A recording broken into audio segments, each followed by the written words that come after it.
Better Hit the Mat podcast.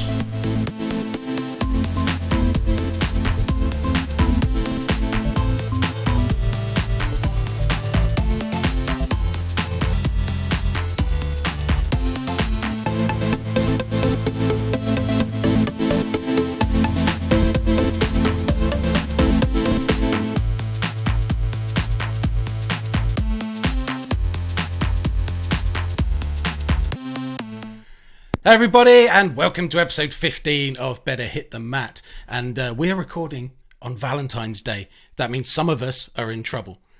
So, fucking love these guys. So, cheers and happy Valentine's Day. Happy Valentine's Day, boys. Happy Valentine's Day. Are we drinking anything special?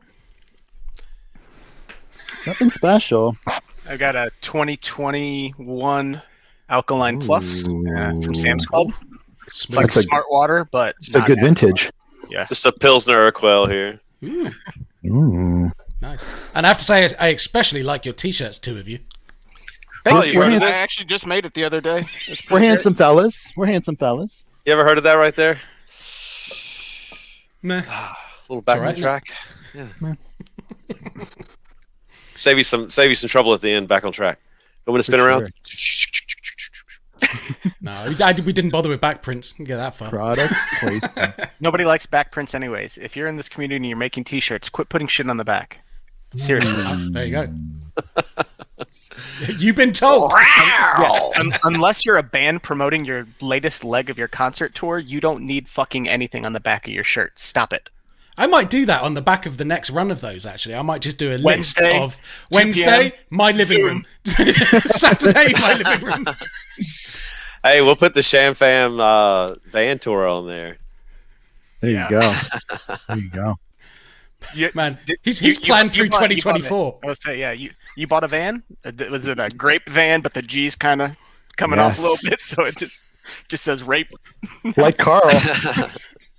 Hey, I do have another little plan coming up. I got a lot of irons in the fire, but I talked to Jim Mabes the other day, and he wants to put together a little get-together in Florida, barring travel deal, but July, he wants to put together a little, whatever you want to call it. We haven't named it yet, but we're going to put together a little retreat, if you're interested. Oh, maybe a summit. Yeah. We could put together our own summit. Sounds really interesting, apart from the whole Florida part. But yeah, exactly. Yeah. Florida men, everywhere you look. Pandemic going on. We're going to be in this for the rest of the year, boys. Oh, good it's Lord. going to be wiped clean by June, July. Yeah. If DeSantis, it's been over for DeSantis like a year ago. I remember driving through Fort Lauderdale, and the person we were with, I'm not going to mention for reasons, said, "Oh yeah, this is it because I live in paradise." And I went, "Really? You do you, man." Merriam-Webster defines paradise as bits can be. It's all about context and personal experience. That's all I'm going to say. Yeah. Nice. True. I lived in Fort Walton Beach for almost 3 years. So Fort Walton Beach, Destin, beautiful. You go down to Crestview, not so beautiful. It's like Moline. Moline. Crestview, the Moline of the South. Crestview is the Moline of the South. So we've lost all our Moline listeners weeks ago, and now we just lost all the Florida ones. So there we go. Everybody in Florida. It down. No, everyone hates Crestview. So they don't even have internet there, anyways. It's okay. It's true. We're good. We're safe. Yeah. We're safe. Well, boys, since we're talking about Valentine's Day, I did want to let you guys all know I did write you guys because Ryan and Boz, you guys are both keto, so I can't send you guys candy. So what I decided to do is I wrote you guys some Valentine's Day poems. So Ryan, I'll go for you first, buddy. Ryan, you put the Nito in keto. Roses are red, violets are blue. If Heather were busy on Valentine's Day, my side piece would be you. Happy Valentine's Day, buddy. Oh, that's so sweet. I thought you were going to go with, I totally fuck you. I tried to keep these a little bit more on the Hey, same Graham is side. watching this, man. I know. It would have made it that much better. That's true. That's true. I had a whole bit Come of on, my mouth, man. and I decided not to do it. Boz, Bozzy Bear, Yes. Fozzie Bear. Now I know you're into serial killers. I know that you're into horror movies. So if I were a serial killer, that's beautiful. I want to let you know if I was a serial killer, I would love more than anything on the earth to abduct you and make your skin into a lampshade. Oh. You know why? Ooh. Because you light up my life. Happy Valentine's Day, buddy. That's so sweet. Thank you. Thank you. Travis, now I want to let the audience know Travis asked me for a very special gift during Valentine's Day, so I'm going to present it to you guys here. So roses are red, shamrocks are green. Check your phone, buddy. I just sent you a picture of my peen. Happy Valentine's Day. I love you guys. Cheers. And we'll, my God, cheers. Be sure to check, That's check absolutely the video, amazing. Guys. We'll put a link to that image. That is I amazing. kept those PG-13. I had some horrible ones, but then I was just ashamed of myself as a human being. Please, off air later. Please. I do love you guys. I do. And this is one of my That's favorites. amazing. And I didn't get you anything. Check your phone. Hasn't come through yet. I've already checked. Hasn't come through yet. You got that storm going on there. Yes, It's a sir. ice storm. It's such a large file. It takes forever. I'm so excited. This is downloading still. Woo. Ooh, it's the progress bar. No, That AOL. It's clip by clip. Exactly. I just might reciprocate it. Yeah. Anyway, right. So obviously, last week we had the mighty Kilgores on, and they went down a storm. We had a real giggle with them. It was such a good time. And as ever, we have some of the feedbacks to present you. So, Trav, who you got this week? And can you say it? Yes, I can. Katie Meyer. That's who we have. Katie Lesh Meyer, if you want. There you go. And if you want to know, I contacted her beforehand. She said, "Don't worry." She goes by Katie Meyer, so that's her maiden name. That's her maiden name, and she's fine with that. We've got to start giving him just the feedback and then the name just in the text chat just before we go live, so he can't do his research anymore. Exactly. You see the sweat beads coming, like, what the hell? No, but if you guys don't know Katie, she's amazing. She actually, I know she's very active in our group and the Hey Y'all Fitness group, but she is also a published author. So if you want to check her out, give her some support, see what she has to offer as far as books are concerned. Cool. But she says food prep is key. Doesn't have to mean fully prepared meals, but failing to plan is planning to fail for sure. Nailed it on that for sure. Cheers. Cheers. Thank you, Katie. Thank you for that.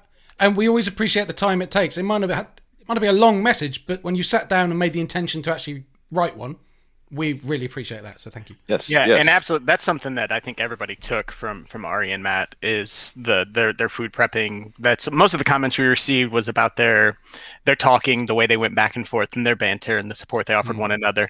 But almost everybody referenced the food prep thing, and even Tom talking frozen vegetables and stuff like that ahead of time. You know, all that stuff is kind of definitely plays into that. So I think hopefully people took something from that, even if it's a small change. The small changes adding up to big differences over time. Yep. All right, so my comment today is from Jen Sroka. It always takes me several days to finish the podcast, not because of the length, but because of how much I need to break from Thomas Willent. Thomas Willent sucks. Travis is okay. That does not sound like Jen. It's not. So I think she got hacked. She might have been. I did want to let you guys know there is a second Valentine's Day gift. Specifically, I wanted to actually make up with Tom Soroka on today's episode with a very special Valentine's Day poem. Well, burying the hatchet. Okay. Would you guys like to hear it? Yes, please. Yeah. Right. No thanks. Roses are red. Violets are blue. My hand has 5 fingers. And this one for you. Tom Soroka sucks.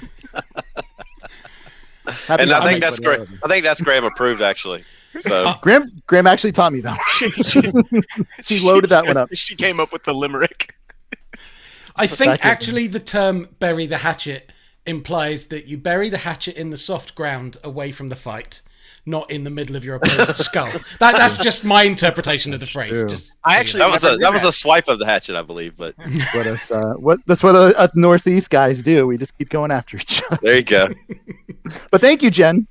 Cheers. Thank you, Jen. Jen. That is indeed your real name. Assumed alias. Well, guys, I have one from Lisa Tiley, and she says, I love Dr. Tom's nutrition segment. Thank you. I never even consider frozen vegetables. Matt and Ari have definitely set the bar for healthy relationship goals. That is very, very well said. Their banter and just their interaction just shows that you can tell how much they love each other. So. Oh, yeah. Yeah, and kudos to Ryan for picking the show title for that episode. That was inspired. That was awesome, actually. That was awesome. It was my favorite part of the show. Cheers. I'm gonna have to agree with you. I love that and the swimming thing. Oh my gosh! Did you die? What happened? Did you die?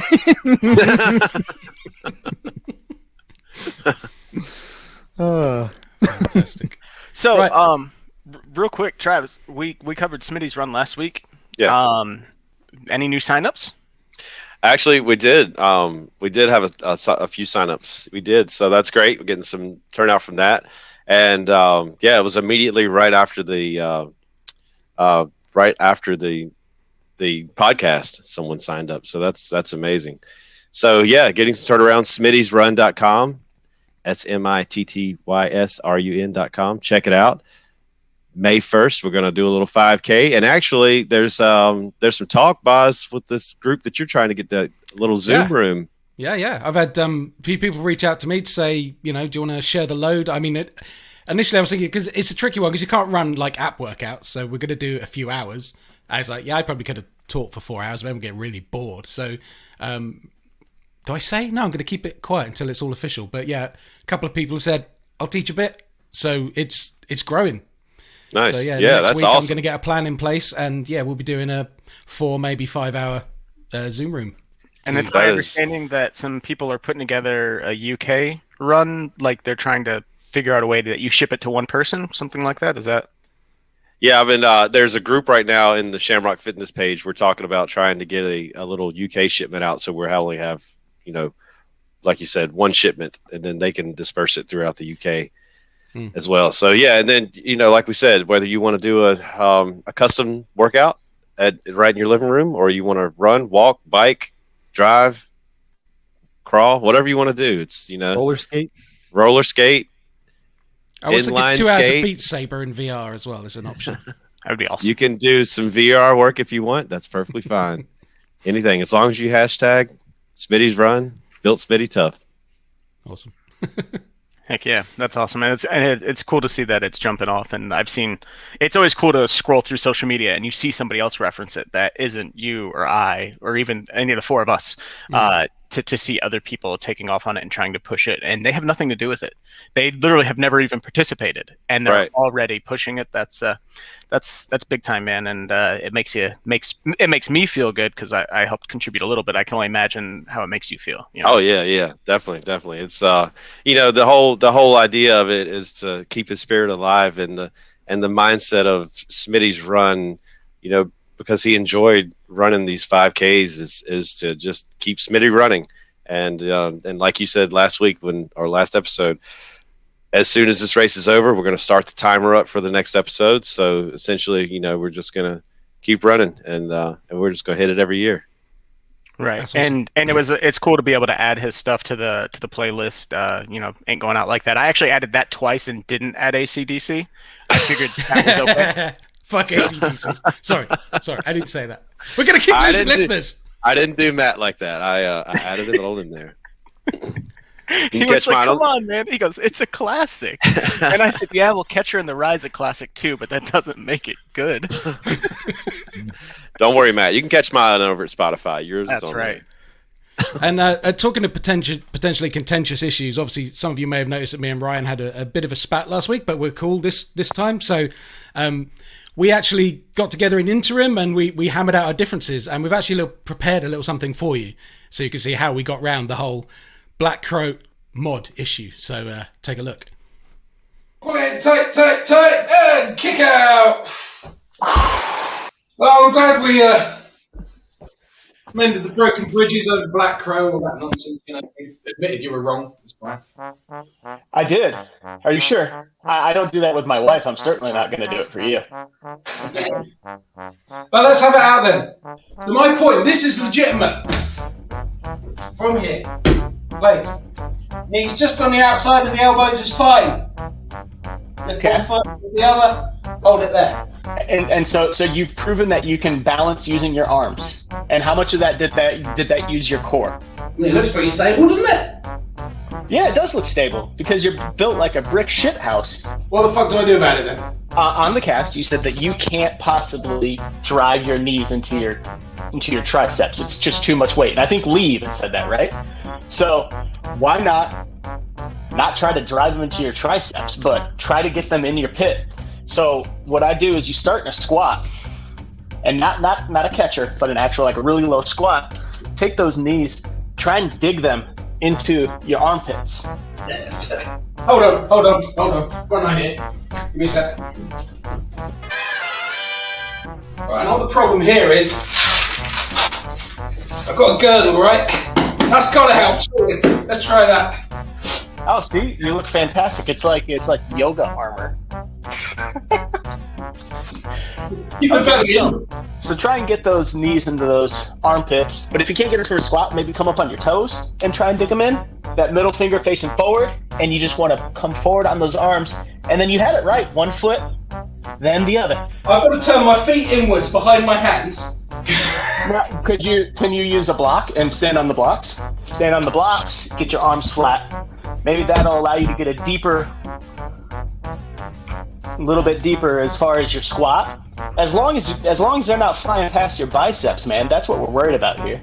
It's like contortion. So, try and get under It is contort. You're correct. It's yoga. my knees. My thighs are too long. That's what I think. I've got another idea. Okay. Hold on. All right. We got this. Okay, we got this. Right. Okay. Nothing can hurt me now. Correct. Okay, I can't breathe. That's not going to work. In case I face plant, and just in case that's not enough, the dragon and the baby shark are going to flank the block as like a fallout zone. Okay. Well, let me show you that just before we finish. Where I do it. So if I get in, knees are right behind there, into the tricep, but slightly to the outside. Plant. There? How does that look? That looks fine. That's perfectly fine. There we go! So that's the super short version. We've actually got about 20 minutes of that, and it's not all us buggering around. So we're going to release that as an active recovery segment on one of our off weeks. And Ryan actually gives some really useful mods on how to get from one point to the next and build the strength along the way. So Nice. Speechless. I'm speechless, boys. Congratulations. Hey, it looks good at the end. Yeah. Well, I didn't realize it was a movement of the knee about that much, but it took us like 25 minutes to get me there. So yeah, Well, it's Sometimes that's what it takes. Yeah. The one thing that we came across is think of every workout that you've watched on the app where they introduce Crow in one form or another. Did they ever really walk you into it or walk you through it or explain how to do it? Like, it's literally like, okay, guys, now drop down into catcher and go ahead and take your knees and put them in the back of your arms, and you're up in Crow and kick out. Like, Yeah. It's a fairly advanced move. Yeah. And like I was explaining to Boz, it's hilarious that we spend more time describing how to bend your wrist after broken table than we do on how to get into Crow. It's, A valid point. Right. And actually, so, one of the things I identified is if you're going from catcher straight into it, that actually implies your knees are out. knees are out. But anyway, I'm not going to spoil the video we've done, so it's all in there. We're not going to do it now. So hopefully some people job, get some boys. stuff from it or pick something up from it.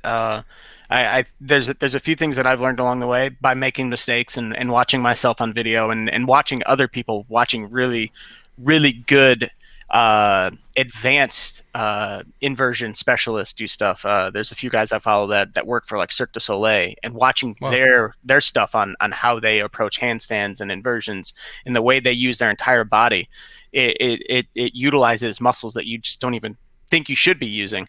But that's what inversions are. Inversions are balance. They're not balance in standing upright. It's balance in using every single upper body, lower body, and core together to get that pose. And so much of that gets ignored just by brute forcing it and using your arm strength. It's the difference between, swinging a golf club with your upper body or swinging it with your hips and your knees and using your whole body to hit that. You're going to get a much better, smoother, and more powerful stroke if you use everything. So same idea. Cool. Thank you for taking the time. It was good. It was fun. Yeah. Looks fun. Yeah, it looked like it was fun. Those costume changes took like 12 minutes each. Yeah. Editing's a powerful tool. Thank I like God, your little right? fat man.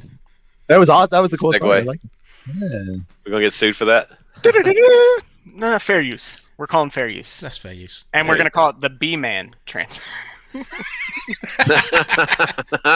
Disney doesn't own them yet, so we're okay. Warner Brothers, they don't pay attention. They're all right. The really geeky thing is about those shorts I bought are supposed to be the Batman like power armor print from like Arkham Knight games, I think. So I thought Great it was games. pretty Oh, so awesome. yeah. Yep. So, shall we bring in our guest? Oh, absolutely. I am nervous as all hell about this one. This will be fun. So, because I'm sort of responsible for this, I've been told I have to do the intro for this week's guest. This week's guest is the one and only Billy Kirkwood. Billy likes wrestling, therefore I too like wrestling. That's what I've been told to say. Here he is. Welcome, sir. Cheers. Cheers. Cheers. Do you have a tasty beverage? I did, but I drank it while I was waiting for your intro. I'll get something else on the go. I nearly I swallowed it out of outrage at your sarcasm regarding wrestling. What you don't like wrestling? I have a thing that sometimes pops up on this screen which says wrestling sucks, but when we started it's an ongoing joke. Yeah, so when we started this podcast, he put an embargo on wrestling talk outside of an occasional guest in which it was needed. So far, we've had to lift that embargo twice, but then as soon as I started looking you up, I'm like, oh shit. Yeah, they're getting around that. Embargo Yeah. lifted. Let's go. I'm going straight in with this clip because, like, if there's going to be a clip that says wrestling's going to cut, Future for Drew McIntyre looks very exciting indeed. Yeah. And what I say, I mean, like I meant it. I don't plan much. I'm going to say, I go out there, I speak from the heart, and that's how I felt at that exact moment. That's what I wanted to say. I came out here 4 years ago. I made a bunch of bold statements, and they all come true. And when I come back, I've got a lot of big goals that I'm going to achieve, and inevitably, I guarantee, I promise, I will be not just the first UK, not just the first British, but the first Scottish-born WWE World Heavyweight Champion, and I can promise you that one. Oh, bless him. Bless his wee cotton. So For bless real. him. Did it. I mean, obviously- he did it. To I- get, Did. yeah. I you want have an no intro? idea who that is, so carry on Well, by all means. do you want an inside story? I'll tell you for a fact. In front of 1,500 people upstairs, he did this big rousing speech live on TV, but he didn't say the words, "I will be the future WWE champion." The one thing he had to say, and I had a growing 6'8" man going, "I fucked it. I've absolutely fucked it." So we went, I fucked it. And it's like, we'll go downstairs and we'll do it now. So what you actually saw was me covering a millionaire's arse. Thank you, Drew. You're more than welcome. You're more than welcome. But That's an honour. that is the closest thing we'll have to Princess Diana. That is Drew McIntyre, our current World Heavyweight Champion, WWE World Heavyweight Champion. He's And done it has proud. Literally. DDPY enthusiast too. Yes, And yeah. DDPY enthusiast, legit. It's not Yeah. spin. I know for a fact Yeah, that he tore his bicep in 2018, I believe. right. Yeah, That's when right. he first got called up, and then he ended up down at Smyrna to rehab his entire injury. Through all of that, it was a whole lot of showstoppers. Definitely. Lots of showstoppers. And then for him to get booted by WWE, he did the indie circuits for a while, went to TNA, ended up back at NXT, shredded. Dude went from being like a muscular boy to a ripped fucking man. Jesus Christ, he is legit Braveheart now. there And is has a reinvention of his entire body. Even when he got released by WWE and he came back and wrestled for us in the United Kingdom, I mean, talking about where he is now, he's just completely rebuilt his body, and he is built to go. Like, legitimately built to go, a freak of nature and gorgeous. I mean, you're not meant to say that. I mean, I'm a married man with 3 kids, but a gorgeous boy, I think it'd be fair to say. Oh yeah, I mean, purely from the voice, the look, the intro. Oh, good, everything. Hey, he could make my man crush list. That's totally legit. Yeah, I mean, you like wrestling now, so apparently. He's now your favorite wrestler. He has been assigned. He's on the merch. He's on the merch train now. You're part of. Is it the hosting duties with ICW? Is that what you do there? I'm the lead commentator for Insane Championship Wrestling. So I'm in charge of hosting the live shows that we do, the TV tapings, obviously recording all the. I mean, I know you're not a wrestling fan, but you understand the concept of commentary and what have you. I think they do it on that football thing that people like. Not a fan myself, but it's silly. Joe Buck does it, so it doesn't really count as commentary. Yeah, it doesn't really count. But so that's what I do, and I'm involved with some of the backstage stuff in terms of guys with their promos and helping wrestlers with their identities and characters and that type of thing. So I do a little bit of everything with ICW. Who else have you had come through there? Oh God, we've had some people on their way to stardom, really. God, let me throw through. Well, obviously we've got the UK NXT thing. I mean, we've had the likes of Pete Dunne, some big names. Pete Dunne, we've had some of the current wrestler. There we go. Some of the retro names that we've had as well. We've had the Godfather turning up with us, Hardcore Holly. Most of the UK scene has certainly came from us. Alistair Black, he's one of our guys as well. Another DDP enthusiast, I should say, DDP yoga enthusiast as well. He keeps up that across with his wife. God, we've had so many names. Grado. Grado, of course. God, how Grado, yeah. He'll be so upset I haven't mentioned him. You know, he was probably the first UK wrestling kind of crossover star that went into Boz comedy. made a reference of it, went over his head. Boz, look up Grado, Living on a Prayer entrance. That's all you'll need to do. Okay, right. Yeah. But Goldberg entrance. Even a better one. Which I am all. Oh, you will hear me all over, by the way, because the one thing you need to know about my wrestling commentary is I wrestling commentators, I'm sure, have to try and sound excited when they're not. I am always excited about pro wrestling. Like, literally, I reckon I could have a go at football, shinty, baseball, tic-tac-toe. I'm trying to think of any other American or Canadian things, but I'm really struggling at this point. The American favorite. Tiddlywinks. Kick the can. Kick the can, is that a thing? I don't know. But particularly with pro wrestling, because we're telling a story, and that's effectively what we're doing. We're telling stories and getting across people's characters in a way they can't really do with football or any other sports. Maybe it's a little different for American football because there's all those stoppages. What is going on? Why doesn't the game go straight through? It's how can it be 5 hours for one game? What the hell? But that's what my job is on the show. That's awesome. And you do a hell of a good job at it too. Yeah, absolutely. Awesome.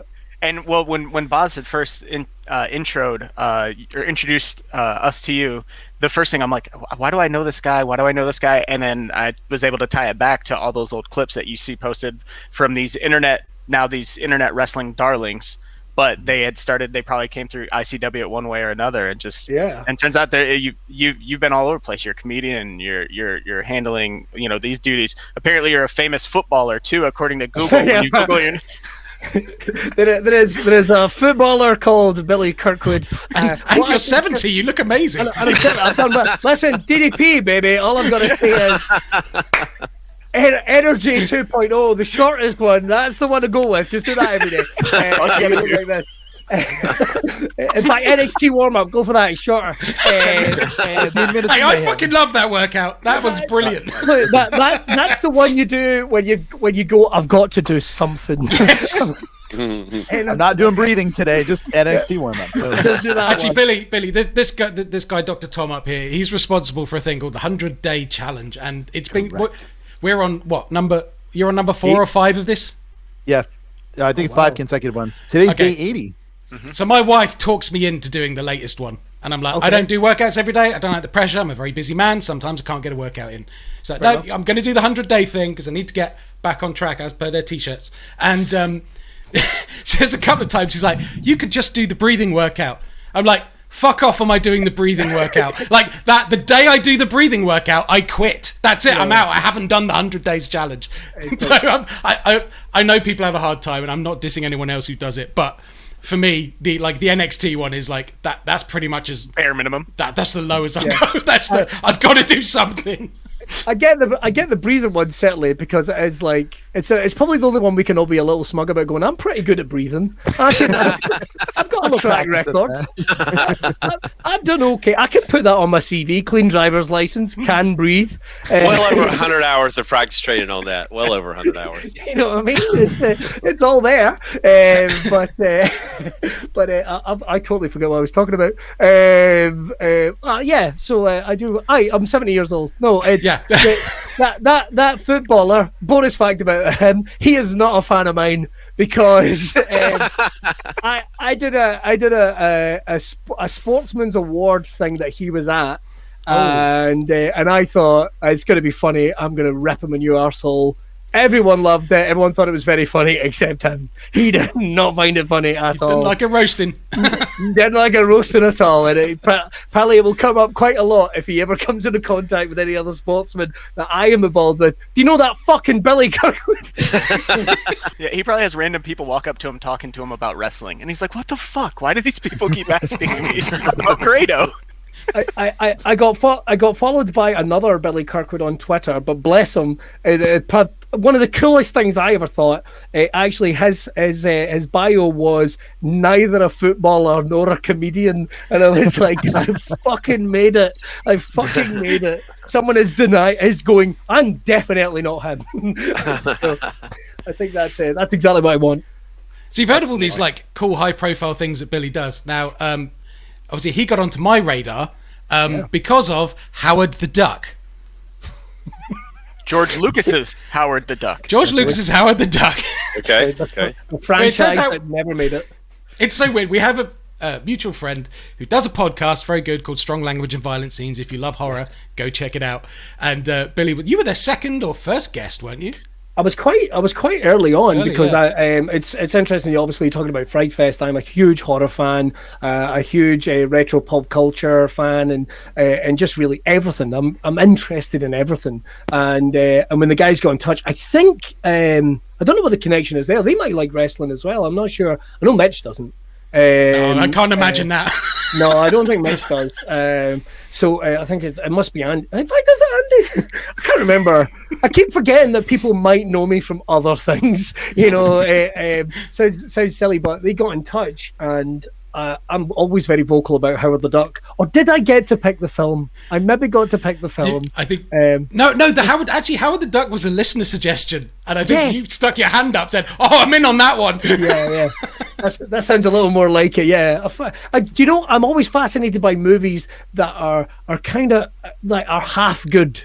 I'm always upset. Like, it's the movies you will keep watching again and again. They're never going to get better. So you might as well just start falling in love with the bad stuff. Yeah. And that's what I did with Howard the Duck, despite the fact there's some really annoying bits about it, and the fact that there is a definite insinuation that a woman might fuck a duck. Oh, right, she from does. another 100%. Yeah, We did a live watch along with that down at a place called the Stand Comedy Club in Newcastle. We didn't realise we'd watched the edited version of them in the loft, where she kind of goes, "Oh, I'll take my top off," and he goes, "No," and he's a gentleman about it. But so they took that bit out. So literally they go to bed and then they wake up the next morning. So it's like, oh, brilliant. A room of 300 people think I'm forcing them to watch a film about a woman that has just fucked a duck. But that wasn't on the bill. Sorry. I think I've referenced it on the show. She was, before, yeah, there you go. When I was a kid, we used to have a small grocery store, and they had a machine that you could rent videotapes from. It was a vending machine, and every week I would rent Howard the Duck. And eventually that store closed, and I'm like 7. It was my favorite fucking movie. And when that store closed, they got rid of that vending machine. They literally gave my dad the tape.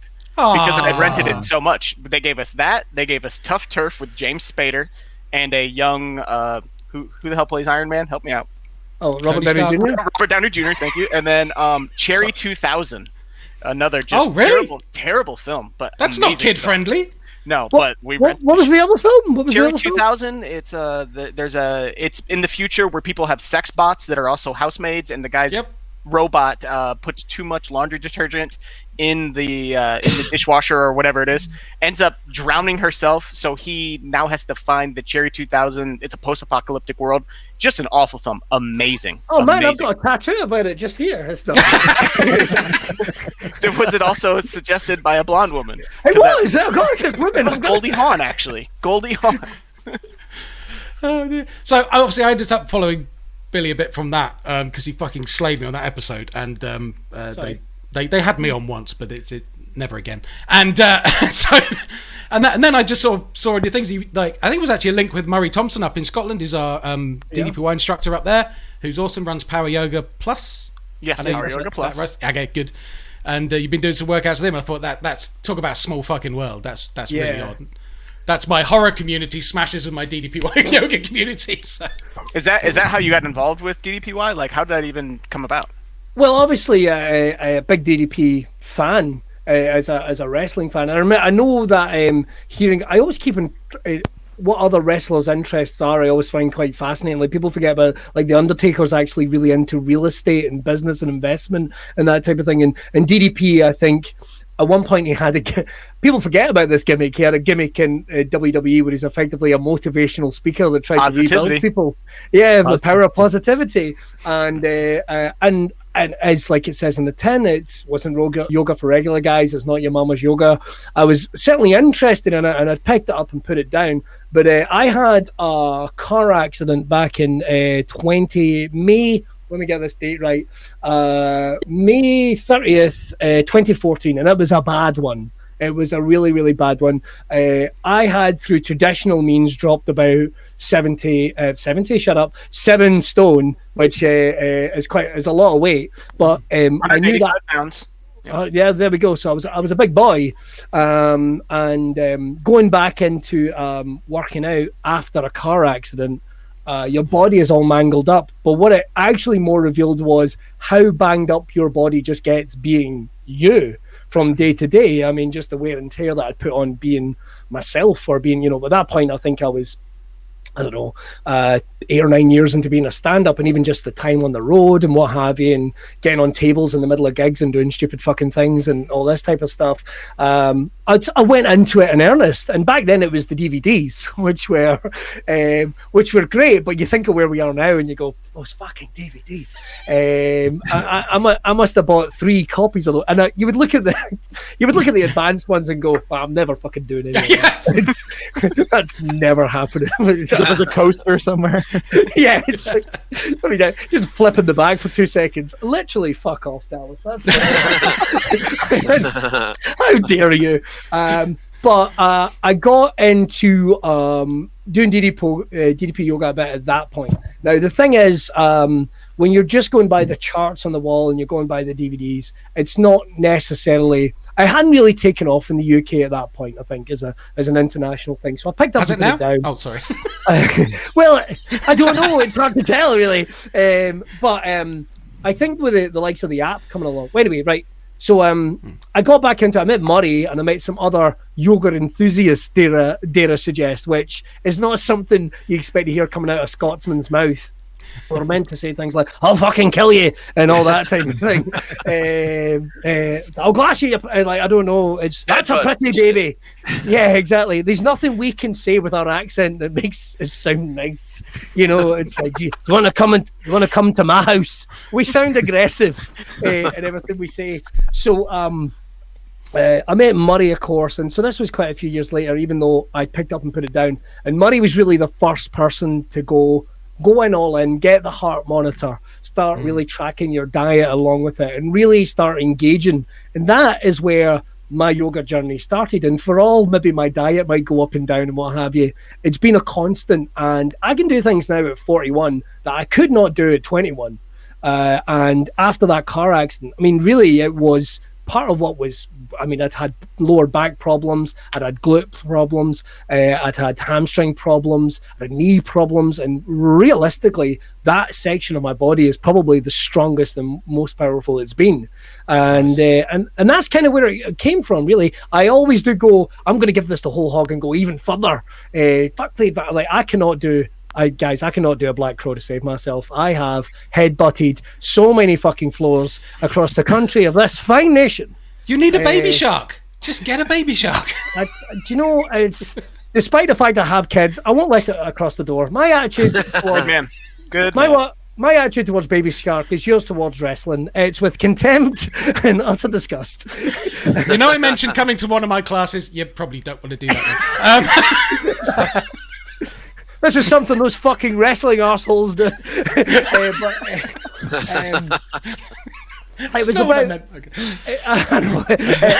It was, and that was really it. That's where that journey started for me. And the fact that I know so many people that have picked it up now that have, I don't know really if it's just people never really, I expect once upon a time running was considered to be something that only certain people did, or there was, you know, so many different, I'm sure Pilates was considered to be a ridiculous thing. Stretching's not what men do. You know, I'm sure that was all something that was considered at one point. The fact that people are talking about it now and really going for it. I mean, my brother in New Zealand does it, and really, I never thought he'd do anything athletic in his life, and he's doing it, and it's just fantastic. Yeah, that's cool. We need a wing in New Zealand. We haven't got any instructors there, have we? Anyone know one? No, I think the closest you got are the Aussies, like Rod and all those guys. Yeah. Oh, yep. Really? Yeah, there's an entire group of DDP yoga enthusiasts in Australia, and they have a group called DDPY Down Under. And if you go on the app, if you ever see somebody with an upside down picture on the 100-day leaderboard, it's because they're part of that group. That's how you can automatically identify that they're one of the Australians. That's funny. That's funny. Yeah, I've heard that. Is it on purpose? Oh yeah, totally. That's okay. I mean, that would be some amazing coding if that were the case. If your upload comes from below the equator, it automatically goes upside down. So, yeah, that would be awesome. So, are you working with Murray in person, or do you just? I know you've had him on the. Is it the broadcast before? Yeah. Not right. I mean, I have been. Do you know what it was? It was setting. Murray was really trying to extend it here, and it is. I don't need to tell anyone. It is trying to actually get the word out there and reach out to people. It's one of the hardest things to reprogram people. I like yoga, so it was a good idea for me and him to work together. I would set a date to go and train with him every Friday. He started doing classes, so today we're doing something even more different, perhaps one of the most positive workouts you can get there with DDP yoga, and it's something I've done for ages. And I'm here today at Fitness Frontier in Glasgow with Murray. Morning. What is some of the benefits, especially of DDP yoga? Yeah, so what we're going to be doing, we're going to be really getting into Billy's cardiovascular system, really going to be helping that cardio, strengthening his body, increasing his flexibility, and helping with some of these old injuries that he's got as well. Some of the really stupid ones. So not only do they benefit your physical health, but they benefit your mental health as well. So if I can achieve even half of the things that Murray seems to think I'll be able to get done. This is after a couple of years of doing DDP yoga, and already in 5 minutes he's pointed out about 3 things that I ain't doing particularly right. So that's why I'm here with Murray. Let's get about it. Let's do it. But at the moment, I am doing Zoom classes with him, with my wife, who had a baby at the start of 2020. What a year that turned out to be. Perfect. A third kid. I mean, there was other things that happened, but the baby ruined it for me. She didn't hear that. Honestly, I'm being brave on that one. My arsehole literally went like that. As the word came out. Edit point. I'm sure we can put an edit point in there. But we've been doing classes with him a couple of times a week, and it's just about making sure you're hitting that mat as many times as you. Yeah, and we all go through stages. I know I went through stages in 2020 where it was like started getting to me. I'd seen an entire aspect of my professional life disappear overnight because of lockdown. Obviously, we're not doing any live gigs, and I always said that stand up is what kept me sane. Well, that's a bit of a worrying thing when that's taken away. And saying that, we've adapted that, and gigs will come back. We're all going to be in a good place at one point. We're just all going to get through this. But so I certainly went through my wobble, but having that accountability, being able to train with Murray and my wife as well. Hey, listen, she makes sure I hit that mat, and at 3:30 tomorrow morning, or whatever time it is where you guys are, I'm going to be hitting the mat before I go to do my breakfast radio show, because it's a great way to start the day. Yes, it is. Best way. Best way. I don't even know what that time in the morning looks like. Fucking hell. kind of like Much respect. Maybe I need to send you one of my wakey stretchies. I'll send you Oh, one wow. of those. Actually, I wanted to ask you, you mentioned to me, because you said you were rehabbing another injury, and then you downplayed it so much, but it's a fucking superhero story, dude. Could you tell us about that? God, yeah. How it went down? I broke just as I was kind of getting back into everything, I broke my rib in early December. Basically, we have trampoline parks here, and they were open very briefly, and I took my son for his birthday to that. But going up a set of stairs, an old fella. Did we call them old fella? I don't know. I think if you're old, fella, yeah. Yeah, an old man, older than me, fell down a set of stairs towards me, and I caught him.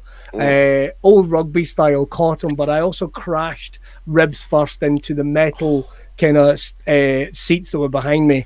And listen, I used to play rugby. I can take a hit and what have you. And I thought, I'm all right. No, I broke my rib. But I continued for at least 2 or 3 weeks thinking, I'm all right. I wasn't. I literally broke my rib, including doing gigs. So I'm rehabbing that now. And, it's funny, but actually going back into it after Christmas, after New Year, when I started feeling like maybe I could do it, I was so nervous about doing yoga. It was unbelievable how nervous I was. Well, I was just really nervous that there was going to be a crack. When are you good to go? We can't see doctors right now. We can't see physios right now. And the number of people that had said to me, there's nothing really we can do for ribs. You kind of just have to start getting back. I was so nervous. I was so nervous that I was just going to do a big crack pop and piss myself for the rest of my life. See, Travis has had enough of that. Let me just say real quick, he's been still for about a minute and a half. Oh, really? I was just waiting for it. And I was like, did he leave and just fucking put a picture up of himself? Like at a sporting event, and he's just got the cardboard cut out. Ferris Bueller does. So you had mentioned that, obviously COVID took a potential big hit, as far as your career, but your career is kind of what keeps you going mentally. Looking at your social media, you seemed like to be a pretty big advocate about mental health, and I know, and you spoke about it 2 years ago, before a lot of people were publicly speaking about mental health, and now it's become like almost a point of marketing. But has obviously staying active has kept you mentally okay. Like I know you're doing like a lot of outreach, and like you're doing like improv shows online, things like that. What else are you doing to basically stay in check? Well, the big thing for me is trying to remain certainly positive in this time. I think staying still is always a concern for people, and I think it's easy to get yourself into a rut during this period. We all have negative thoughts. We all have these thoughts. It's just necessarily where you're putting them in your day, and whether you're letting them really take over yourself. And in terms of me personally, I try and exercise as much as I can within realms. I also eat as much as I can, kind of neutralizing it, but never mind, I'll work it out. But it's all about balance. Comfort, discomfort. It's all about balance, and I am on a seesaw, and I have shit myself at the bottom of my mind, so it's not going well. But we all go through I shot myself on a seesaw once at a 6-year-old's birthday party, and it's haunted me since that day. Were you 6 or an adult? That's what we need to know. I was an adult, and I'll tell you this now. See, when you're a grown man and you shit yourself on a seesaw, nobody runs to help you, by the way, just so everyone knows that. They just get their cameras out and have a bloody good laugh. I read about that on your Wikipedia, actually. It was that's on there. It goes footballer, shot himself on a seesaw. It's the second one down. There's your show title this week. But in terms of that, I've been very lucky because I've been out doing my radio show during COVID, which is a blessing in its respect, because it is a drive to keep going, because as silly as it might be, like people, I would suggest that people aren't listening to radio a lot during this period. But in terms of people actually looking for something positive to get them through their mornings, the messages we've had from people just going, listen, we're so thankful you're there. You make me smile in the morning. And even just having a friend there, it was like, oh my God, this idiot that has been writing dirty jokes for 15 years is having this effect. And it makes me grateful for what I've been able to do. So I pine for the time where I'm out telling dirty jokes in comedy clubs again. But thankfully, that's been really helping me with my mental health position. And the fact that people are openly talking about their issues, I think is good. The big thing is people talking is one thing, but people listening is a completely different other. We live in the world of social media when everyone's, are you okay, hun? DM me. People putting out passive aggressive messages and, I'm not saying who's fucked me off this week and, but I'm so past that. But the big thing is if someone's telling me their bad story, I'm not waiting for them to stop talking to then go, oh, you won't believe what happened to me. It's actually trying to be invested in the moment. That has been the one big thing during this period, is actually investing in this moment now. And which is something DDP I know has talked about in terms, he's a big proponent of that. But it's what I've been doing, is exercise, watching wrestling, trying to laugh as much as I can, because this is the bleakest. If we didn't, oh my God, you just sit at home punching yourself in the dick all the time. It's a horrible existence. You right guys now, weren't doing that before 2020? Ryan's typical Friday night. Only at a christening, but it's a Scottish thing. You took the baby's head, but so that's what I've been doing. That's what I've been doing to try and remain as positive as I can, and just talking and reaching out to people, whether it be friends or strangers. It's mental health has become such a prevalent thing in the last few years. I mean, I know you know a big one about wrestling, but one of our wrestlers took his own life a few years ago, and that really had a big effect on and you had like the likes of the lead singer of Linkin Park, people that are functioning depressives, and you're the most clued in control people in the world, but these other things going on. It just kind of made me hypersensitive about that and other people and myself. So that's what I try and do and get in that positive position. Don't get me wrong, I get as grumpy and pissed off as anyone else, but I think I'm at least a little more aware of, like, you're being a dick today. Try and do something that might cheer you up, or try and get out of this mindset. What is really your fucking problem? And I think actually saying those words, you got to be honest with yourself, which is not easy to do. No, absolutely not. Are you you checking out NXT tonight? I will be. I shouldn't be, but I will be. I'm probably going to be watching it on a phone while my wife's sleeping. It's like, you need to get up on the radio in the morning. Oh, but this is just soothing. This is like ASMR. I'll just listen to that. Do you think Dunn's got a chance? It's a hard one. It's a hard one. I wish they'd pull the trigger, man. I really do. My heart says I kind of want them to, because I don't think the debit thing's gone as far as it should. But I just don't think he's maybe big enough of a deal yet, which is heartbreaking to see. He doesn't have the name that Balor does, but man, he's such a good wrestler, though. He is. He's an amazing wrestler. Yeah, you would love him, Boz. I promise. What? Actually, you would like Balor's demon gimmick. It's very horror. I'm being a dick. Honestly, I watched a bit of. I was at a hotel stop the other week with work, and there was fuck all on the telly, and I turned out it was AEW Dynamite or whatever it is. All right, one of my favourite wrestlers in there is actually one of our boys from Newcastle. I don't know his right. He's called the Bastard, which is the best name ever. Pac, yeah. The Bastard. Sorry, you got to say it right, like Game of Thrones. So he doesn't know his father. He's pissed off about it. That's his entire gimmick, is just him walking around every member of the audience. Are you my daddy? Are you my daddy? Are you my daddy? No, you're not. Seriously, that guy's fucking ripped though. And Jesus Christ, he is no body fat, all muscle. Yeah, and it was a 3-way tag. Moxley was there, and Omega. The rest I don't know, but that was some of the best wrestling I've ever seen. And I have to say, since getting into this, like I've told this story on the show before, so forgive me, I might probably cut it out of the podcast. But we were in Frome in Somerset, and Dallas was there, and we're queuing up to talk to him, and Hayden's there with the championship belt, and they're like, okay, who wants to hold the belt to take the picture with Dallas? And we both went, do you mind if neither of us take it? I give a shit about wrestling, sorry. He'd have loved that, though. He does. That. Yeah. He'd have loved that when people don't want a picture with a belt. I did the same thing. I just felt kind of weird about it. But my meetings with Dallas come from such an odd place. He was over doing a spoken word tour, and they wanted a comedian to open for him. And I went, well, if I can do it, I'm up for that. That's nice. And he was such a nice fella that when he came back, he asked for me again. And if you get to spend any time with him, he's just the most chilled out guy you'd ever met. One of the first things he asked me was, so tell me about these tattoos. And I was like, how forward, sir. I like to be wooed. But he was just so like, and the thing is, and you've seen it in the likes of the Relentless documentary and what have you, he remembers you. He knows exactly who you are. You meet people that are, I mean, it's like the first time I met Mick Foley, I was really nervous about that. And also you forget how fucking big he is. Mick Foley's a big dude. And then Dallas towers above him. But no, when he came back and we sort of stayed friendly, he mentioned me in his podcast, and then we got invited to his birthday party when we went out to Mania 30, and I got to go to my first ever live Dallas New Orleans session where we had it, the workshop, which is has a story attached to it. If you want to hear it, please, would love it.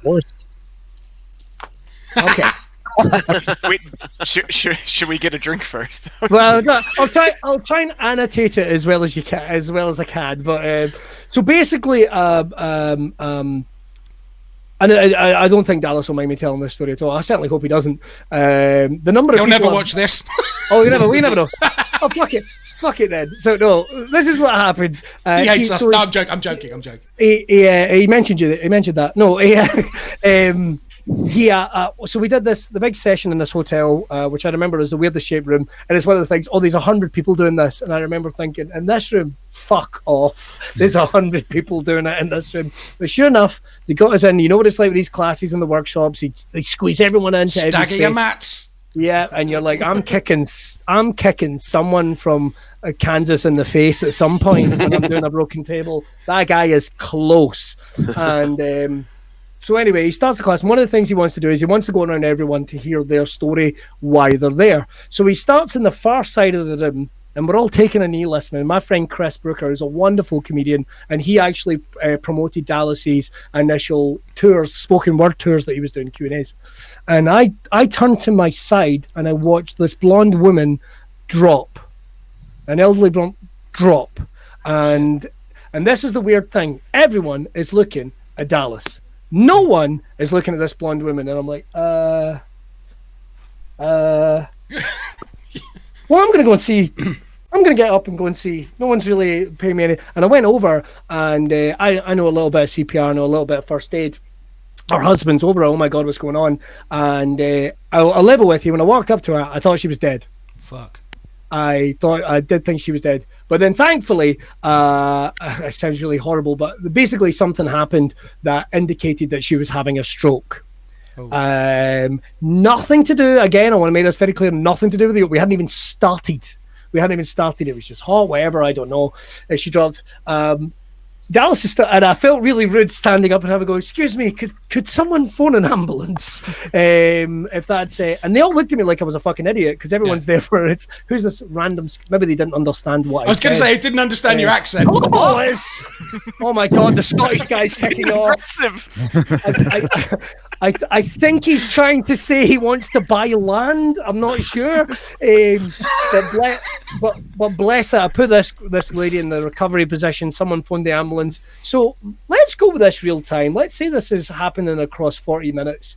Dallas is still going around each and every person as this woman is being taken out in a gurney. And for the record, she actually said she really liked my accent. Although it didn't go quite the way. It's like she was a stroke victim, though. So well, yeah. But what she actually said was this: "I like your accent." Oh, this is very nice. So I love your New York accent. Yeah, you sound like Shrek, and I'm like, fucking, fuck you. That's the worst, huh? I bet you hate it when you get that shit, huh? I don't mind. I just go, oh, no, I'm Welsh, and just try to. We don't. But bless her, she's taken out a gurney. Her husband's taken away. So this has all happened. Quite this traumatic event has happened all over here. Whew. As a turnaround, Dallas gets to here, right? Oh, he does that. And puts his arm round me and goes, "So tell me, Billy, what's going on?" And I'm like, "Fucking what?" Like, I can't believe. And from his point of view, I get it, because if he'd have went, "Oh my God, there's a woman in danger," that would have freaked everyone the fuck out. He's probably thinking, like, this is in hand, which is what he does. He thinks these people here, and this is in hand. But I was like, I've just the woman. She had a stroke. It's nice to be here. Mania, woo, WrestleMania. You know, as my friend Chris is white just over going, oh, for fuck's sake. He's going, you're a comedian. You've not got anything to say. And I'm just like, I just saved a woman's life. Woo, Mania, what the fuck? And bless him, he goes on. But to his credit, he sends me an email. He phones me that night, invites me to his birthday party that they're having at the House of Blues. He could not be nicer, and did say, you did me a turn. You did, you did me a turn. Even though I'm sure there would have been other people in the room that would have done it, and there were other people concerned. And it's just like me and my own. Obviously not. You're right. You were you were like, hey, is anyone else? You know what? I'm telling you, like, he is used to that. And again, this is not disparaging DDP yoga at all. Again, this was before it kicked off. But I was at a workshop, and somebody I knew's mother was there, and they were behind me in the workshop. And when I turned around at the end of the workshop, they were gone. And she'd passed out, had a funny turn, I don't know what. It was dealt with so efficiently and swiftly, there wasn't even any noise that made me look back and see what was going on. They were just, I don't know if ninjas came in and took them, but I was like, fuck. Like, Dallas never even looked in that direction. So the show must go on. He didn't even, not without missing a beat, bless him. But at the time I met him since, and I think he's only been back over once. I know he wants to come back over, Murray was saying, but obviously he can't right now. And, I think that was the plan, was a 2021 UK. Yeah. I'd heard rumours, Sadly, the show must go on. The show must go on. That harkens right back to wrestling, right? When something unexpected happens, you just kind of, you push on, you go through with it, and you do it on the fly. And it's funny that it would be Dallas to do that, because he's notorious for scripting all of his matches. Him and Savage together, like they're quite notorious for it. Yeah. Oh my God! Maybe that was the whole plan. Scripted it in the whole time. Motherfucker! All for this bit. Many years later. He even got the gag in about me sounding like Shrek. God damn, Dallas! So clever. What a worker, master. He was just trying to get you to say donkey. That's all he was trying to get you to do. And I said donkey as well. I said donkey as well. Or burglar alarm. That was his big one. I did burglar alarm. I don't know what they say in an English accent. Burglar alarm. Burglar. There's an R in there. There's an R. Burglar. I'd say burglar. I don't know. Burglar. Roads.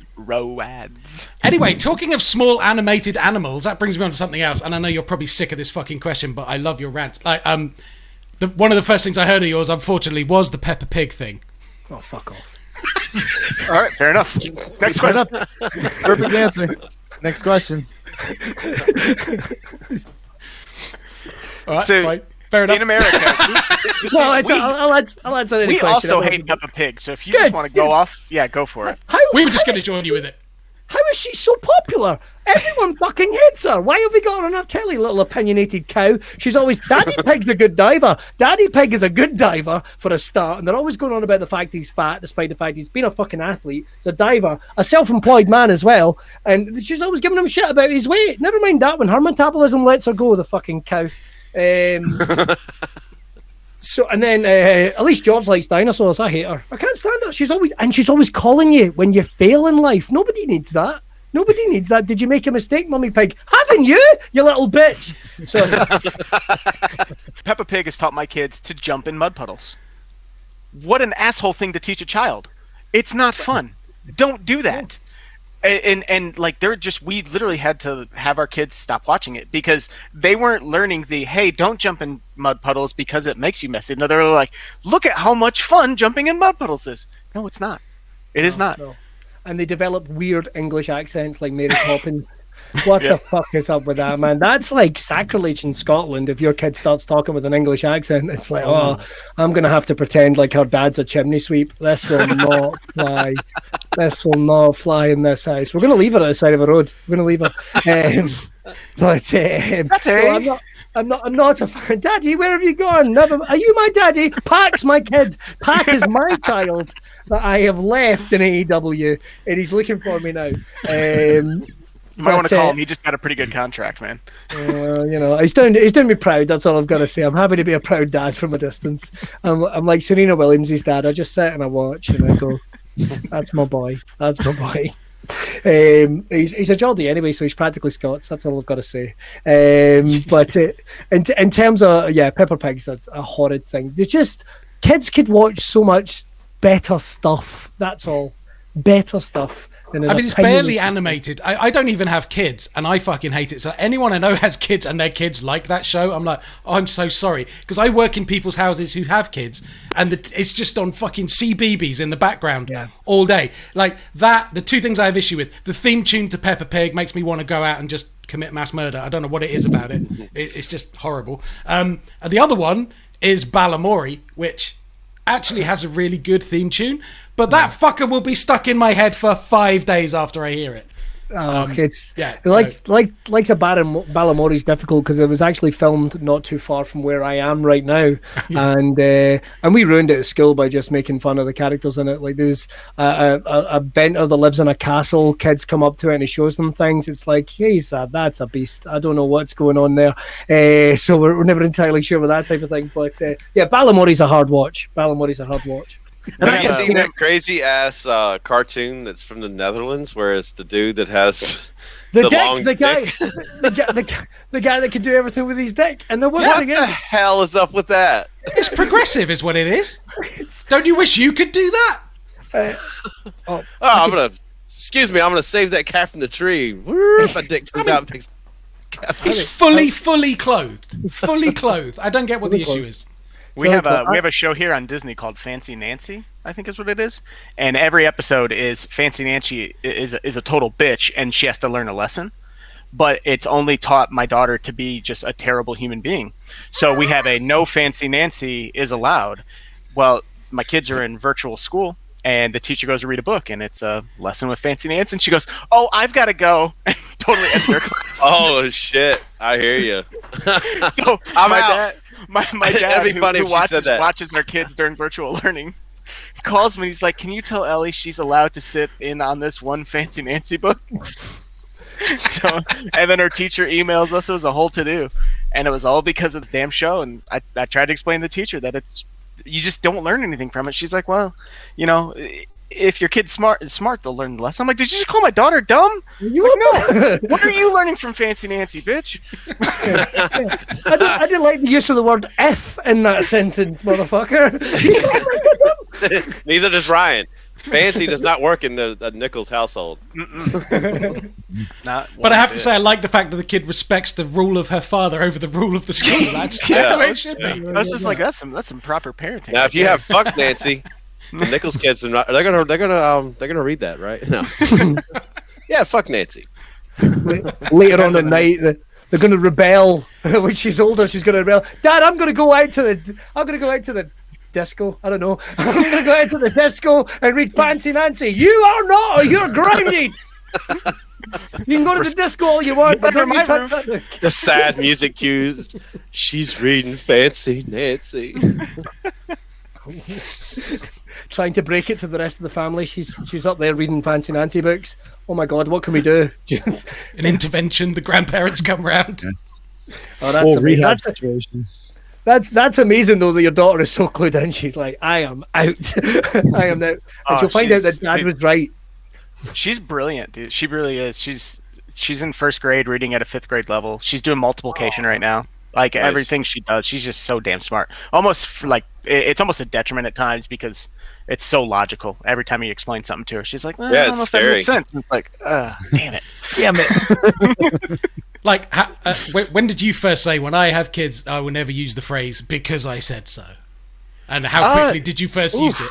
Oh man, that I don't know. Like, I think that went right out the window real quick, man. Yeah. That whole, like, because man, kids are jerks. They really are. They're. I did the they're whole amazing. tried to They are explain amazing. things. I did the whole tried to explain things until it got to about 10 or 11. Then it's like, come on, man, because I fucking said so. Just fucking do it.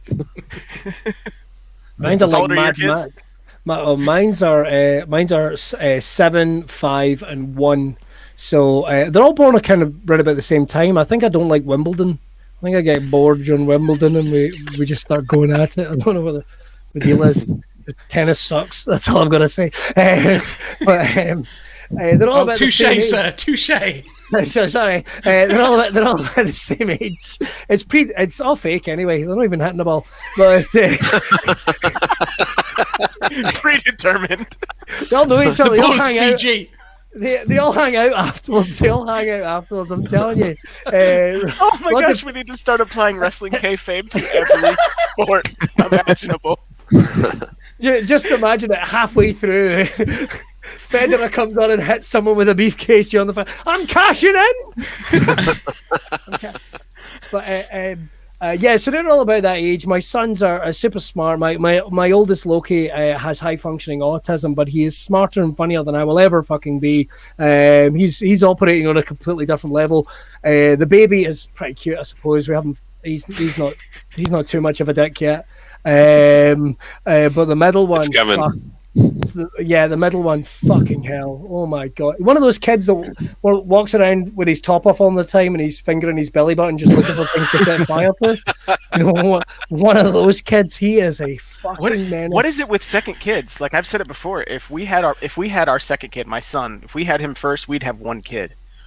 And I hear you, brother. I hear you, brother. I hear you Well, right there. My first kid was my second kid then because we stopped at 1. But he's 17 now, and I don't know if you guys have seen Bill Burr's F is for Family, but he's that teenage kid now, and I'm the dumbass. He's like, "Oh, Dad, you kiss my ass, Dad." Oh, why? Meanwhile, Tom's just like, I got. I learned the plans lesson out. here. When they're old enough, I'm gonna fuck with them. When they bring like friends home, I'm gonna answer the door in a dress or something just to fuck with them. Like, hey, come on in. I'm not going around your dad's house. He's weird. He keeps throwing bacon at the walls. Look at that. I'm feeding the wall. Feeding the wall. Oh yeah, I used to love dropping my kid off at school. In high school, I would roll the window down and I would let him get about 10 steps away from the car, and I'd say, "Hey, Aiden, I love you, dude." And he'd be like, "Oh, I love you too, Dad. All right." is it that expression of love is also a form of mental abuse? I don't know. Like I'm the third kid in my family, Me too. and by the time they got to me, man, they were burnt out. I was just let to go feral. Do you know what I mean? It's like fuck Yeah, it. yeah.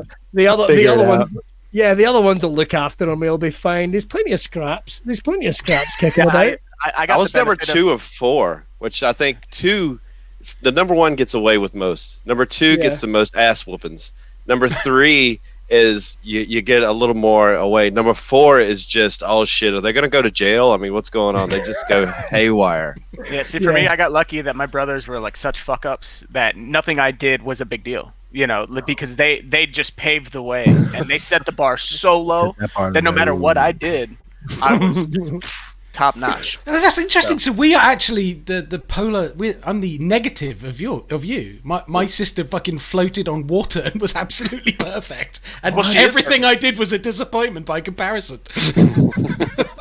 Holy shit. My brothers are all high functioning. They're like all incredibly, like one's in New Zealand doing whatever involves volcanoes. I've no idea what the fuck he does. He starts talking about He makes it's all to do with volcanoes. yeah, he makes volcanoes. He's Mr. Volcano. Manufacturing and distribution.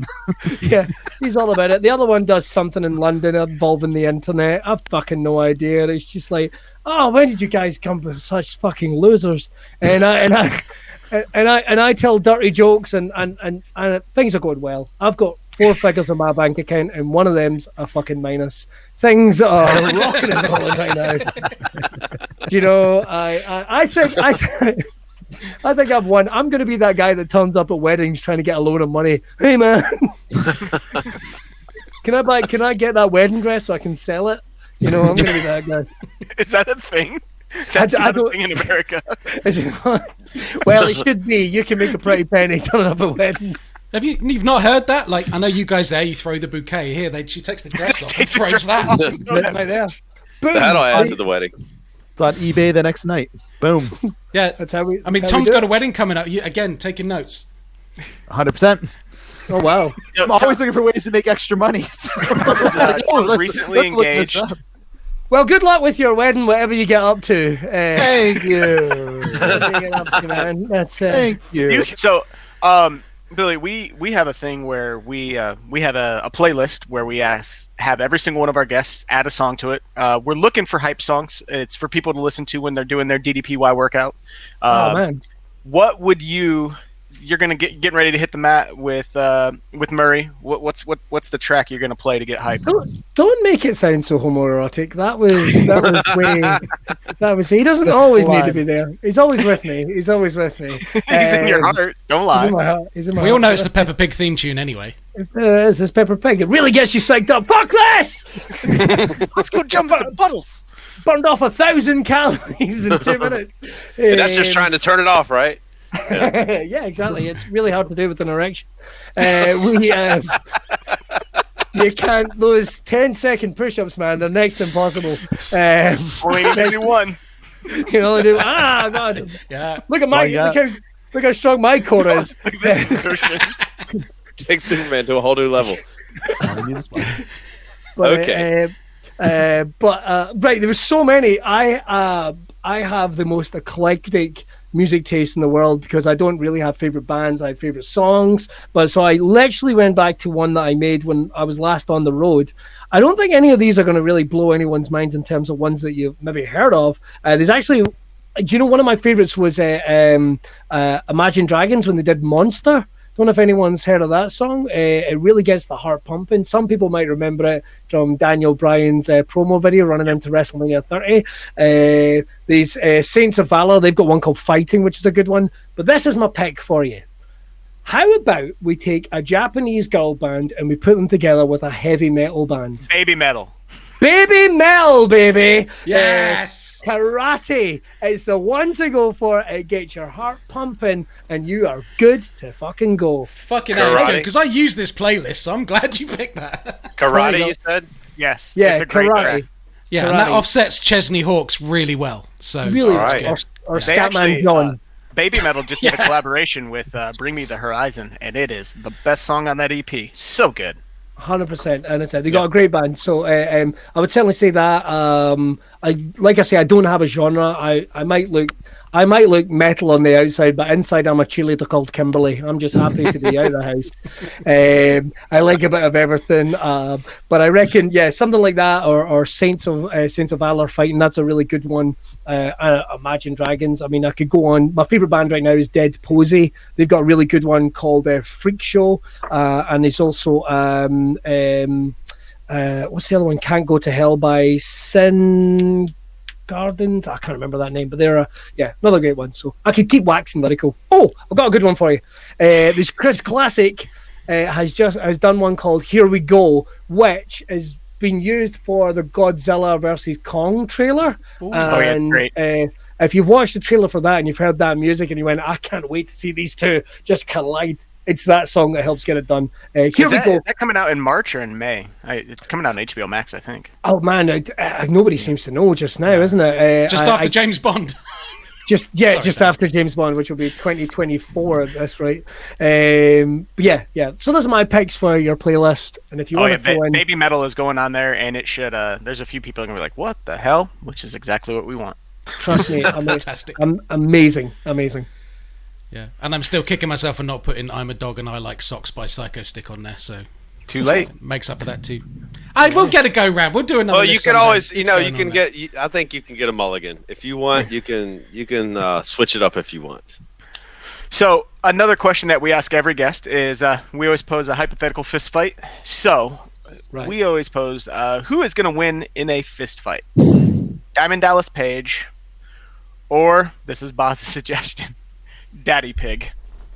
Who you put money on? Oh man, Daddy Pig's a man of mystery.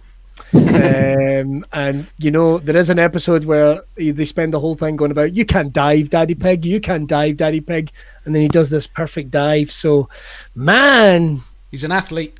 He could be a secret athlete, he could be a secret agent, but probably no, he could be Jason Bourne. There'd be that one day that he just there'd be that one day where he finally says the code word and Mummy Pig goes, oh fuck, it's a code red, and starts throwing knives and shit at him. There you go. Slow-mo. You know, like Mr. and Mrs. Smith or something. It's like, oh god, it's like Total Recall. Like the Incredible Dad sitting at the insurance desk. There you go. That's it. So I'm gonna go. I think I'm gonna stay with Dallas. Well, I don't know really. Oh, is it a draw? Has Dallas won one yet? Dallas has only beat the guy who narrated his. Who narrated a puzzle? That's the only time somebody has chose Dallas. Don't just think it, ink it.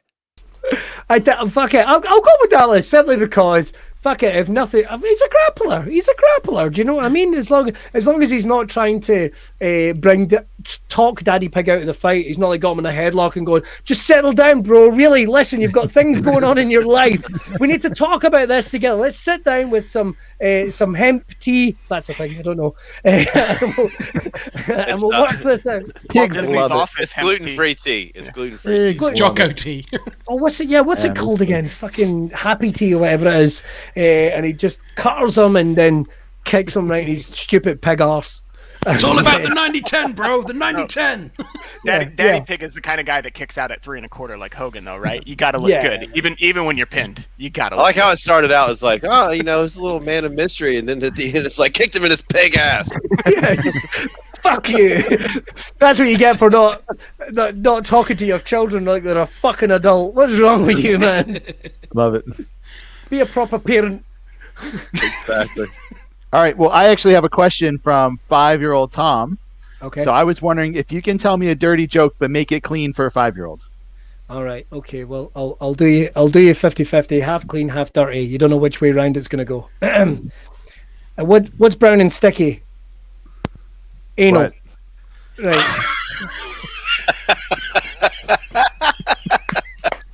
Is that all right? Perfect. Perfect. I guarantee there was at least a couple of people listening going, oh, no, that's not. We're sorry, Graham. Sorry. Graham.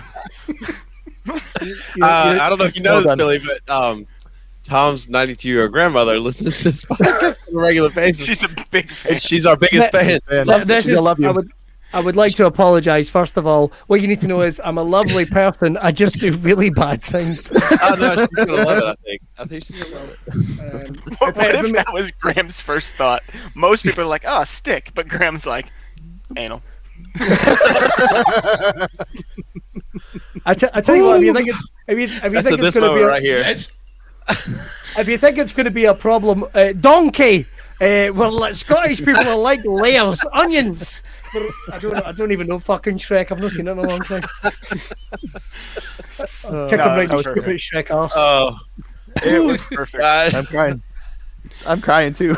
Trav and I both have water in our eyes. So to wrap this up, do you want to let everybody know where they can find you? I know you do all kinds of stuff. You do an improv thing available. You do all kinds of shows, podcasts. You do a little bit of everything, man. Let people know where they can find you, because I guarantee that at least 10 of the 14 people that watch this are going to want to check you out. At least 10. Well, I tell you, some of the best places. Find me on Twitter. Find me on all the usual social media. Twitter, TikTok. I don't know why I said TikTok. I'm not on TikTok. You find me on Instagram. Best place, kick off with Facebook. Billy Kirkwood Comedian. I've also got a new website that's going to be up any day. BillyKirkwoodComedy.com. I love it when people say hello, because I always make sure to say hello back. The one rule is turn up and don't be an asshole. That's always my little request. So that's it, really. Yeah, that's where people can find me. You'll like some of it. If you don't like what you're saying straight away, wait, something else will be along in a minute you'll fucking love. I watched your bit on marriage, which was absolutely hilarious. That that shit cracked me up. Oh fuck yeah! Oh god, yeah, that was the woman that was dead. Oh god, Jesus, yeah. This woman said she's been married 46 years and there was an empty chair next to her. David loved that joke. I've never seen a reaction of a room go like, did he just insinuate that her husband is dead?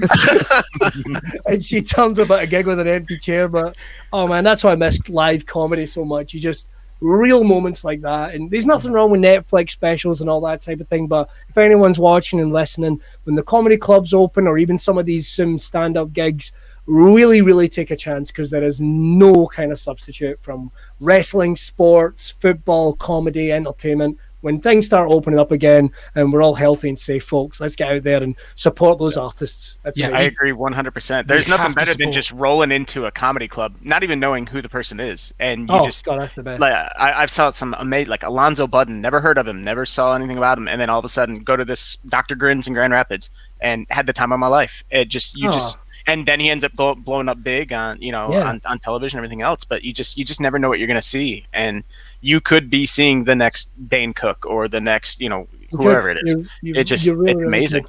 You really could. And in the UK, the live events industry has taken a fucking hammering. It's not been looked after, and so the second those floodgates are open, we need to get out there and start supporting it like immediately. Yeah. Same here. You're not going to have places to go. Simple as. Well, it's going to be something different when we come out the other side of this. It's going to be something that people will be looking to experience in a different way. And can I just say, even though they've had to do these snap lockdowns, I right now I was meant to be over doing the comedy festivals in Australia. Obviously, I couldn't do those. But the one thing they said over there is not only is everything super safe and they're taking all the measures they can, but people were out like it was New Year's Eve for the last 3 or 4 months. People are ready to live again and get those experience. And listen, we want to stay safe. We want to, save as many lives as we can. That is the priority. But like you say, Boz, it's like the UK scene's taking a hammering, and I know it has. I've got friends over in the States who have. It's been a difficult time. But we'll get to the end of it. We'll still be laughing. We'll still be ready to go. Well, speaking of that, I think the number one thing that needs to come back first and foremost are the comedy clubs, because if we can't laugh, we can't heal. And comedy and music, man. I miss concerts. Comedy and music is where it's at. You can hold everything else. You can keep everything else. I'm fine, but give me my comedy back and let's have the music back. Yes, for sure. And we started this fucking podcast because we all needed a laugh because of lockdown. Let's face it. That's exactly 100%. right. Honestly true. 100%. That's the improv show that I do. You were talking about Monday nights. Those are the friends that I did the shows with live at the comedy festival. And that's what it was, man. It was us. We want to be in each other's company. We want to have it as a support thing, and that's the reason we started. Was just have a bloody good laugh, and usually offend each other. But that's kind of what you do with your friends. That's what you do with your friends. You can do.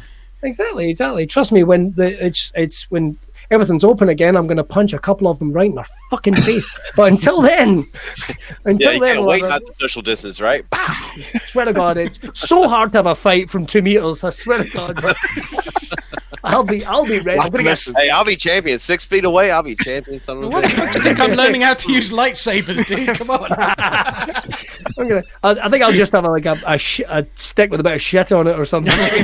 You need a claymore, don't you? Is that the one you sat on?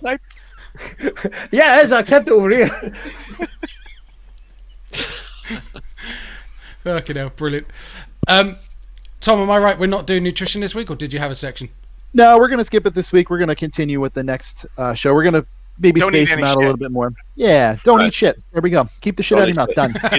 Eat a salad, damn it. Eat a salad. Salad? Yes. Yeah. What the hell is that? Is that nonsense? Salad. Or hey, how about this? If you like to eat shit, just eat less shit. How about them apples? An apple? What are all these concepts? The closest thing we get to salad in Scotland is chips. So it's crisps. Fries? Fries. I'm only joking. I've got a big nutrition week coming up, and by that, I'm not eating as much shit. It's going to be great. And the deep fried rumours are not as true as you think they are. Oh no, they're true. I mean, they're.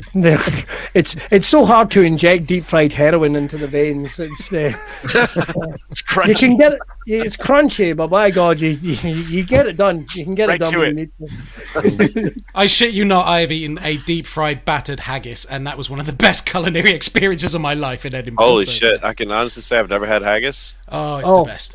But if you want to deep fry something in North Carolina, they will deep fry every fucking thing. Butter, Oh. I've heard. Butter, Deep fried butter. Oreos, anything you want, they'll deep Oreos, Candy Twinkies, bars. Snickers, that's all huge, all fair food here, man. It's Yeah. I'm just thinking, this will sound crazy, but I've got a friend that's a lawyer in North Carolina, and I would never do this. But he keeps telling me he's a bit of a big deal because he's got a massive long beard. His name's Jimmy Britton. Does that mean anything to you? Because I'm ready to call this guy and his bullshit. No, where does he live? I've fucking no idea. North Carolina, it Nah. could be anywhere. For all I know, he could Yeah. live in a bottle bank. For Jimmy all I Britton. know. No, never Oh, heard yeah, of Jimmy. him. I'm gonna go back and be like, hey, dude, I asked 2 people that lived in North Carolina. They'd never heard of you. Yeah, Holy yeah. shit. You know, he's this. He's gonna be like, I live in Newcastle or something. I fucking knew it. Yeah, he's a good dude. He's a good dude, and he's got this massive long beard. I keep trying to Yeah. get him to do yoga. He was on our broadcast show. I'll plug. There we go. That's me. Yeah. That's a podcast about beards. Check it out. It's. I should say for the record, just it's not. about beards. It's not really about beards. Just to get 2 things. First of all, they don't mean beard in the respect of a gay man with a woman. They don't mean like that. If that makes sense. Do we call them beards? Have I just made Yeah, that we up? do. I was No, wondering you're where right. you were going. Yeah. Yeah. No, there's not a joke coming. That's a thing. Just in Oh, yeah, case. it's the thing. Just in case we have someone googling it and going like, "Well, this isn't what I expected." But it's also a bit of a lifestyle podcast as well. We get MMA fighters, wrestlers, yoga instructors, actors, actresses, all that type of thing. Yeah, we get some interesting stuff on, and they don't always have a beard, or they might have. You a don't beard always have also. a beard. I don't. I have to shave it on and off for shit all the time. It's it's built. It's crap. But I've got a beard now, so Lovely. yeah, thank you. Mine was mighty a few weeks ago, and I had to cut it for mask purposes. So Oh shit! You look good. He- You look he- good. We're working on bringing the Coming curl with back. beard. Oh, look at this though. We're This. working on bringing the curl back. Look at this. Fucking Monopoly's got nothing on you. That is tremendous. oh shit, we need to buy him a monocle. That's happening. Ooh. You've seen the picture. I'll check Travis, my we drew post daily. I'll check the mailbox daily. We drew that monocle on your face. Remember that when we Yeah, put you and in the top hat. and the monocle? Yes, yes. We'll make sure we send that picture. We'll put it in the podcast. Heather drew a beautiful picture of of him when he grew his mustache. Fantastic. Right, we're going to wrap things up then. And listen, guys, it's been an absolute pleasure. It's I got It's to been listen fun, to a whole man. bunch of the shows, and it's great to actually get to put faces to the voices. So look after yourselves, and I'll see you all very soon. All right, Thank you so Cheers, much. pleasure. Legend. Good to see you, Thank man. you. cheers, guys. Take care. Take Bye care. bye. Cheers. Bye. Well, that was good, All right, okay, fellas. see you That guys. was really good. Yeah, fuck it, bye. Can't top that. Yeah. Now he's gone, no one's watching. See ya. Right, so there just remains for our sorry asses to drag ourselves out the door and say thank you for joining us. Just quickly, guys, go around, tell people where they can find you. And Okay, as always, if you want to reach out to us, hit us through Instagram, Facebook, at Hit the Mat Podcast. You can even email us at hitthemattpodcast@gmail.com. Be sure to like, subscribe, hit that notification bell. Like Boz had mentioned earlier, we're going to put out an active recovery video soon to walk through Black Crow. We've got some other stuff where we've been talking about before we start recording today that we can maybe start pushing out as well. And hopefully you'll see a little bit more content rolling out. If you're listening to us on any podcast app, make sure that you hit that rate and review button. It really helps us get up in the rankings. We're still climbing, so that's always good. And our numbers have been going up, and it's all because of you guys, honestly. And without your help and without your listens and without your feedback, we wouldn't really have much. It would just be 4 of us sitting around talking, which that we're good with that too, but we're glad that you're part of this, and thank you so much. I mean, that And, was if okay you for wanna- show 1. We'd run out of material fast, though, otherwise. Yeah, absolutely. And if you want to find me on Instagram and on Facebook at Burn the Boats Fitness. Tom? Coaching services found at beunstoppableathletics.com, or you can find me at Be Unstoppable Athletics on Facebook. My live DDPY classes can be found at Project Mayhem on Facebook, teaching multiple classes per week. We even have BFR, introduced blood flow restriction training, into our teaching platform. Travis, what do you got for us, bud? All right. You can reach me at The Real Shamrock Fitness on Instagram. You can also catch me outside over at Shamrock Fitness, a real DDPY experience. And you can catch me over at transitioncoach.ca with my good friend Dr. Marcel Dore and Kristen Nava for roughly 18 classes a week over there. Look out for us with the Shamrock Fitness little March 17th St. Patty's Day workout. All right. Yes. And most importantly, do catch us at smitty'srun.com. Come join us May 1st. Let's put that run in. Let's get that 5K. Let's get that walk. smitty'srun.com. Awesome. And you can find us at Back on Track Living on Facebook. Look at the t-shirts. You could get those on the Redbubble store in the States, or you can get a Burn the Boats one if you're really slumming it. And if you want our classes, we do a Facebook Live in our Facebook group on a Monday. First Thursday of every month, we do a Laser Thursday, and that's our lowest Patreon tier, so you can get that. It's nice and cheap as chips, and it gets you a workout a month. And some of the other stuff unlocks the whole Patreon experience for you. And then there are levels in Patreon where you pay for 1 or 2 classes a week, Wednesdays and Saturdays. There you go. That's us. You guys recently put in the peen level too, yeah? The what? The peen level? Certain amount of money and you get peen picks? Peen. Oh, yes. Sorry. Yes. You mean penis? Yeah. we don't have that word here. It's just not a thing. It fit into the poem better than penis did, so I had to use the word peen. It did. It must be that's another what the fuck thing, right? And it was a good emphasis to emphasize peen. Sounded good. Yeah. Yes, that level is $69 a month, so it's on the nose. Hey, there you go. Bargain. Literally. So that just reminds us to say, pick up your chalices, your strangely coloured cups, or whatever it is you have that's branded shamelessly, and hit the mat. Hit the mat, guys. Cheers. Cheers. Cheers. Better Hit the Mat podcast.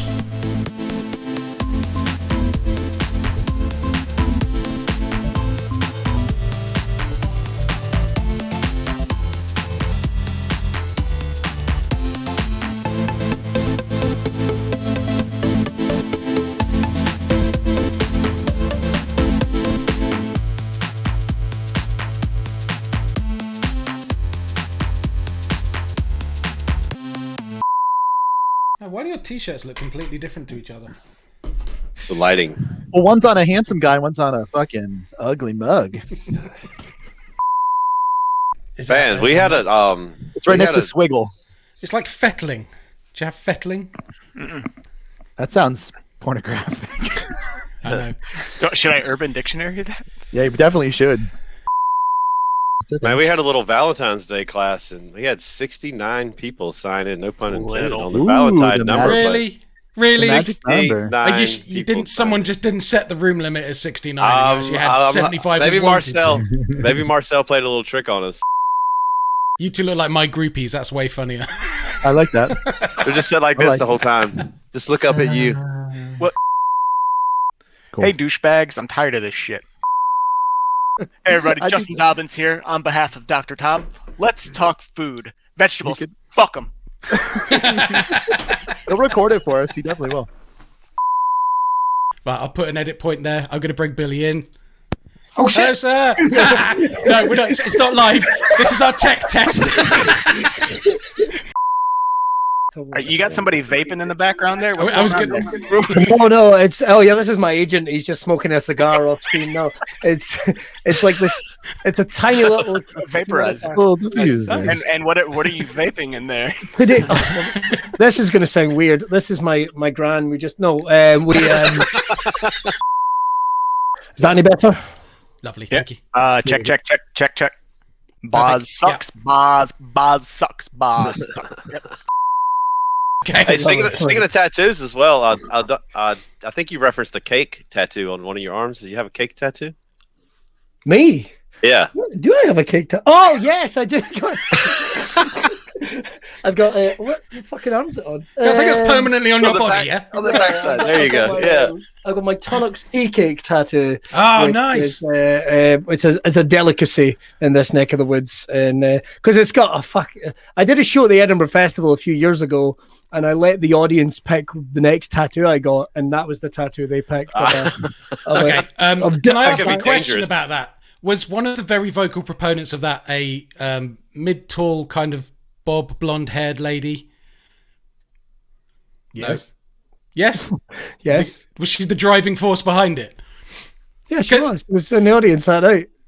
My friend Stephen and I were at Fright Fest Glasgow, and we were staying in the Hilton just up the road from the theatre there. And this girl started. We were doing a podcast around because to do a little Pod of Horrors podcast.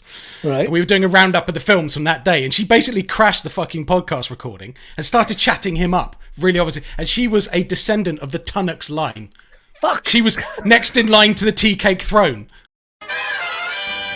This is becoming a tradition, ladies and gentlemen, whilst live on the internet, that we get photobombed.